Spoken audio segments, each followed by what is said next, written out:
Alright, we're trying a little different angle on the Fun Fact Friday. Today we're on a fact-checking mission. That word's been used a lot in the media lately. So I've gotten word that there's a nice buck running around on a piece of property that I have access to.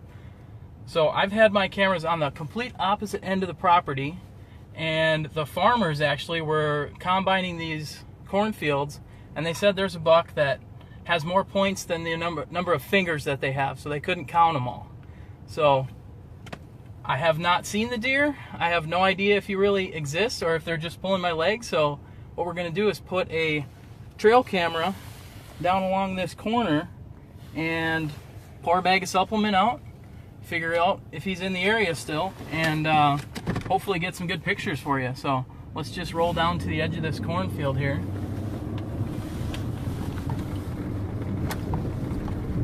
It has been, the cornfield's been ripped, but there are still some waste grain on the edge of the field. So he might still be coming out here to feed, I do not know. I've only got basically 5 days to use feed here in Minnesota because there are guys that slug hunt this property, and we don't want to have the feed anywhere near where they're hunting. So let's get out and see if we can find a spot for this trail camera.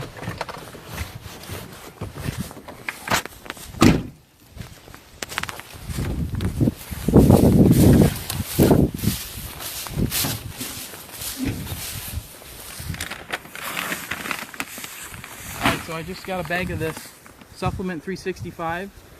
There's kind of a natural funnel because there's a fence line here and there's a field edge here. You can just kind of see there's a trail coming right down this path. So I can see right now that there's an old fence post right there. Let's see if that's a good spot.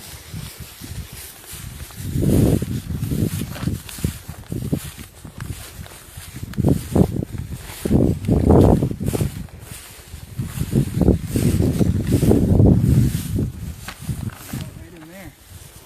Got it about 20 feet away from that fence post. That's just about as good a spot as any.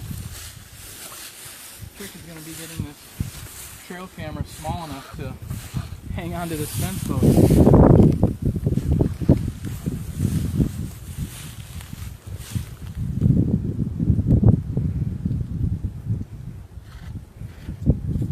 The thing about this time of year, there's kind of a transition going on. These bucks that have been living in these cornfields, all of a sudden that giant chunk of habitat is just ripped out of their lives.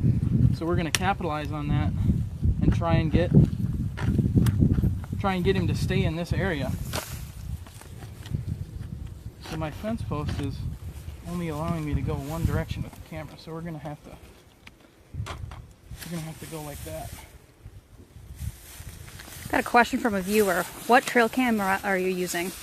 So I'm using a Moultrie, I think this one's a 990i. Let me just double check that. Yep, this is the M990i, and I really like this camera. I mean, we don't endorse any trail cameras, but this one has a color screen, so I can aim it while I'm in the field, and then I don't have to run a card through there and figure out if I'm getting the picture that I think I'm getting. So my fence post is at a weird angle, so I'm going to use the highly technologically advanced stick to get her to even out how I want it to sit on the fence post.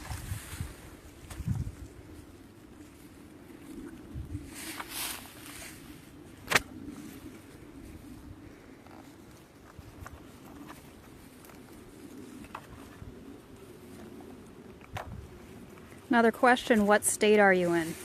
I am in Minnesota.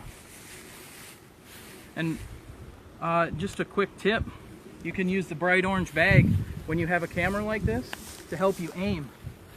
So if you can look at the screen right here, I've got the bag in the shot. I'm going to make this camera stay right about there, and I need to move it a little bit over so that I'm in the center of the shot.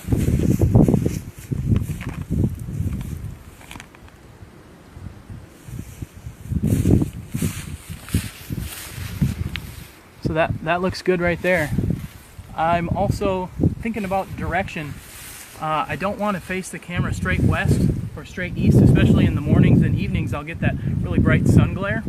So I'm facing this approximately northwest.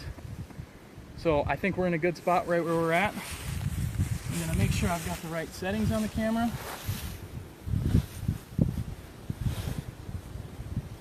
I've got it set to go off every 30 seconds, every time there's a animal in the shot. And we've got 90% battery life, so we should be good to go on that.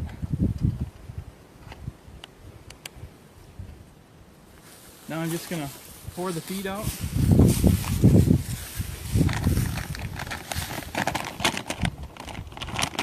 Always a good idea to carry a knife out with you to open up these bags a little easier. Now I'm just going to kind of pour it in a S shape, so that way if that buck comes in, he's got to move his antlers to try and follow where the feed is positioned. So.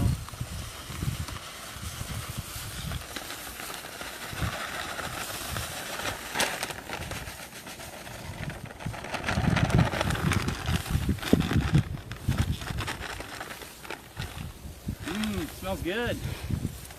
Hopefully he comes in. Have to check back next week. We'll just come back out here, check this camera, give it a 5-day soak. Hopefully we get some action. Is there any other comments or anything like that? All right, so be sure to like our Facebook page and share any of your hunting pictures, and you can also leave comments well after the video's gone off the air. So We did just get one question quick. Do deer usually roam through cut cornfields, or are they more likely to be in grassland? So if a deer had a choice of cover between grassland and a cut cornfield, he's going to pick the grass. But a good thing to key in on is those freshly cut cornfields, especially before they have been chisel plowed, because there's a lot of waste grain out there, and the deer is going to more hit a cut cornfield than especially in the evening to feed, than he is in the grass. So it all depends on the specifics of that area, whether or not that deer is going to be hitting the food more than he's in the cover. But in this scenario, he had a bunch of food in the corn, and that has been taken out of his life. So now we're going to replace it with the supplement, and hopefully we can keep him in this general area. So we'll have to check back next week and see what we've got.